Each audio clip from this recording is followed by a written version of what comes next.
Hello दोस्तों, आप सभी का स्वागत है एक बार फिर से हमारी YouTube channel unique story world में। दोस्तों, आज की इस वीडियो में हम आपके लिए लेकर आए हैं एक अनोखी कहानी जिसका नाम है एक स्त्री और 3 मर्द।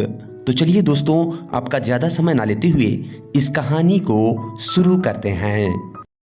बहुत समय पहले की बात है, एक राजा था। उस राजा का यह नियम था कि वह समय समय पर वेश बदलकर अपने राज्य की सड़कों पर प्रजा का हाल जानने के लिए घूमा करता था। एक दिन उसने अपने मंत्री से कहा कि आज रात मैं वेश बदलकर घूमूंगा और अगर देखूंगा कि कोई पहरेदार अपने कार्य को छोड़कर सो रहा है तो उसे नौकरी से निकाल दूंगा और जो अपने कार्य को ईमानदारी से करता हुआ पाया जाएगा उसे मैं इनाम दूंगा। राजा की आज्ञा सुनकर मंत्री अपने नियत समय पर जासूसों के सरदार जाफर के साथ राजा के पास पहुंचा और वे तीनों साधारण नागरिकों के वेश में अपने राज्य में घूमने के लिए निकल पड़े। जब वे एक तंग गली में पहुंचे तो उन्हें चंद्रमा के शुभ्र प्रकाश में एक लंबी कद और सफेद दाढ़ी वाला आदमी सिर पर जाल और कंधे पर नारियल के पत्तों का बना टोकरा लिए चला आता हुआ दिखाई पड़ा। उसे देखकर राजा ने कहा कि यह आदमी बड़ा गरीब मालूम होता है, इससे इसका हाल पूछो। राजा के कहने पर मंत्री ने उस आदमी से पूछा, भाई तू कौन है और कहाँ जा रहा है? उस आदमी ने कहा, मैं अभागा एक निर्धन मछुआरा हूँ।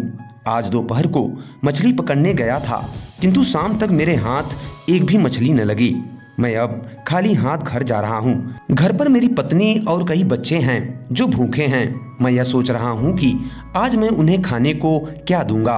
उस आदमी की बात सुनकर राजा को उस पर दया आ गई, इसलिए उसने कहा कि तू एक बार फिर नदी पर चल और जाल डाल। तेरे जाल में कुछ आए या ना आए, मैं तुझे 400 सिक्के दूंगा और जो कुछ तेरे जाल में आएगा उसे मैं ले लूँगा। मछुआरा तुरंत इसके लिए तैयार हो गया। उसने सोचा कि यह मेरा सौभाग्य ही है जो ऐसे भले आदमी से मेरी भेंट हुई है। यह मेरे साथ धोखा करने वाले तो मालूम नहीं होते। नदी पर जाकर उसने जाल फेंका और जब थोड़ी देर में उसे खींचा तो उसमें एक भारी संदूक फंसा हुआ आ गया। राजा ने मंत्री से मछुआरे को 400 सिक्के दिलाए और उसे विदा कर दिया। राजा को बड़ी उत्सुकता थी कि आखिर संदूक में क्या है। मंत्री और जाफर ने राजा के आदेशानुसार वह संदूक राजा के महल में रख दिया और जब राजा ने उसे खोलकर देखा तो उसमें कोई चीज नारियल की चटाई में लाल डोरे से सिली हुई थी, जिसे देखकर राजा की उत्सुकता और बढ़ गई। उसने छुरी से सीवन को काट डाली और देखा कि उसमें एक सुंदर स्त्री का शव टुकड़े टुकड़े करके चटाई के अंदर सी दिया गया था। राजा यह देखकर अत्यंत क्रुद्ध हुआ। उसने मंत्री से कहा, क्या यही तुम्हारा प्रबंध है कि मेरे राज्य में ऐसा अन्याय हो रहा है कि किसी बेचारी स्त्री को कोई काट कर संदूक में बंद करके नदी में डाल दे? मैं यह कभी सहन नहीं कर सकता। या तो तुम इसके हत्यारे का पता लगाओ, नहीं तो तुम्हें और तुम्हारे परिवार वालों को फांसी पर चढ़ा दूंगा। राजा की यह बात सुनकर मंत्री कांप गया। उसने हाथ जोड़ते हुए राजा से कहा, सरकार, मुझे कुछ समय तो दिया जाए जिससे कि मैं हत्यारे का पता लगा सकूं। इस बात पर राजा ने कहा कि ठीक है, तुम्हें 3 दिन का समय दिया जाता है। मंत्री अत्यंत शोकाकुल होकर अपने भवन में आया और सोचने लगा कि 3 दिन में हत्यारे का पता कैसे लग सकता है, और पता लगा भी तो इसका प्रमाण कहाँ से मिलेगा कि यही हत्यारा है। हत्यारा तो कब का इस नगर को छोड़कर किसी दूसरे राज्य में जा चुका होगा। अब मैं क्या करूं? क्या किसी आदमी पर जो पहले से ही कारागार में है उसी पर हत्या का अभियोग लगा दूं? किंतु यह बड़ा अन्याय होगा, बल्कि यह तो मेरा ही अपराध होगा कि मैं जानबूझकर किसी निरपराध को दंड दिलवाऊं। कयामत, इतना बड़ा अपराध करके मैं भगवान को क्या मुंह दिखाऊंगा? काफी सोच विचार करने के बाद मंत्री ने अपने सारे सिपाहियों और हवलदारों को आज्ञा दी कि स्त्री के हत्यारे को 3 दिन में खोज करो, वरना मैं मारा जाऊंगा और मेरे साथ मेरे परिवार वालों को भी फांसी दे दिया जाएगा। वे बेचारे 3 दिन तक घर घर जाकर हत्यारे की खोज करते रहे, किंतु हत्यारे का कहीं पता न चला। 3 दिन बीत जाने पर राजा के आदेश पर मंत्री और उसके परिवार वालों को पकड़कर ले आया गया और राजा के सामने हाजिर कर दिया गया।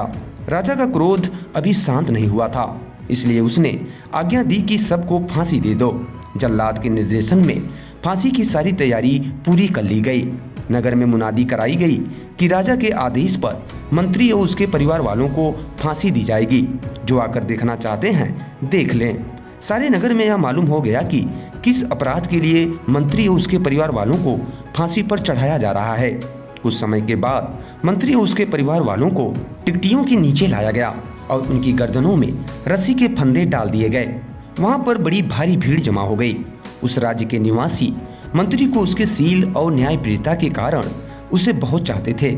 उन्हें उसकी मृत्यु पर बहुत शोक हो रहा था। सैकड़ों लोग उसकी गर्दन में फंदा पड़ा देखकर रोने लगे, किंतु सभी के मन में राजा का इतना खौफ था कि कोई भी मंत्री के मृत्युदंड का विरोध करने की हिम्मत नहीं कर पा रहा था। जब जल्लाद और उसके अधीनस्थ लोग फांसियों की रस्सियां खींचने को तैयार हुए तो भीड़ में से एक अत्यंत रूपवान युवक बाहर आया और बोला, मंत्री और उसके परिवार वालों को छोड़ दिया जाए। उस स्त्री का हत्यारा मैं हूँ, मुझे पकड़ लिया जाए।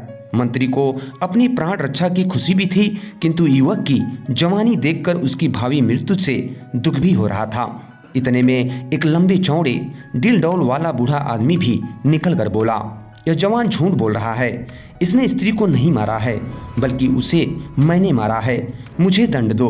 फिर उस बूढ़े ने जवान आदमी से कहा कि बेटे, अभी तेरी उम्र ही क्या है, अभी तक तो तुमने ठीक से दुनिया भी नहीं देखी। तू क्यों इस हत्या की जिम्मेदारी अपने ऊपर ले रहा है? मैं तो बहुत दिनों तक इस संसार में रह लिया हूँ, इसलिए मुझे फांसी पर चढ़ने दे। लेकिन वह नौजवान अपनी बातों पर डटा रहा कि यह बुजुर्ग झूठी बातें कहते हैं, उस स्त्री को मैंने ही मारा है। राजा के सेवकों ने उससे जाकर कहा कि राजा साहब, बड़ी अजीब स्थिति है। एक बूढ़ा और जवान आदमी दोनों अपनी अपनी जगह कह रहे हैं कि मैंने स्त्री को मारा है। राजा ने कहा कि मंत्री और उसके परिवार वालों को छोड़ दिया जाए और मंत्री को सम्मान पूर्वक यहाँ लाया जाए। जब ऐसा किया गया तो राजा ने कहा कि हमें बहुत झंझट में पड़ने की जरूरत नहीं है। अगर दोनों ही हत्या की जिम्मेदारी ले रहे हैं तो दोनों को फांसी पर चढ़ा दो। लेकिन तभी मंत्री ने कहा कि महाराज, निश्चय ही उनमें से कोई एक झूठ बोल रहा है। बगैर खोजबीन किए किसी निरपराध को मृत्युदंड देना ठीक नहीं है। अतः उन दोनों को भी राजा के सामने लाया गया। जवान ने भगवान की सौगंध खाकर कहा कि मैंने 4 दिन पहले उस स्त्री का वध किया था और उसकी लाश के टुकड़े टुकड़े करके संदूक में डालकर नदी में फेंक दिया था। अगर मैं झूठ बोलता हूँ तो कयामत के दिन मुझे अपमानित होना पड़े और बाद में मैं सदा के लिए नरक की अग्नि में जलूं। इस बार बूढ़ा कुछ न बोला। राजा को विश्वास हो गया कि इसी नौजवान ने ही इस स्त्री को मारा है। इसलिए उसने उस नौजवान से कहा कि तूने उस स्त्री को मारते समय न मेरा भय किया न भगवान का, और फिर जब तूने यह कर ही लिया है तो अब अपराध स्वीकार क्यों करता है? वह नौजवान बोला, महाराज, अनुमति मिले तो सारी कहानी सुनाऊं। यह भी चाहता हूं कि यह कहानी लिखी जाए ताकि सबको एक सीख मिले। राजा ने कहा कि ऐसा ही होगा। दोस्तों, इसके आगे की कहानी हम बहुत जल्द लेकर आपके समक्ष उपस्थित होंगे। वीडियो पूरा वॉच करने के लिए आप सभी का बहुत बहुत धन्यवाद।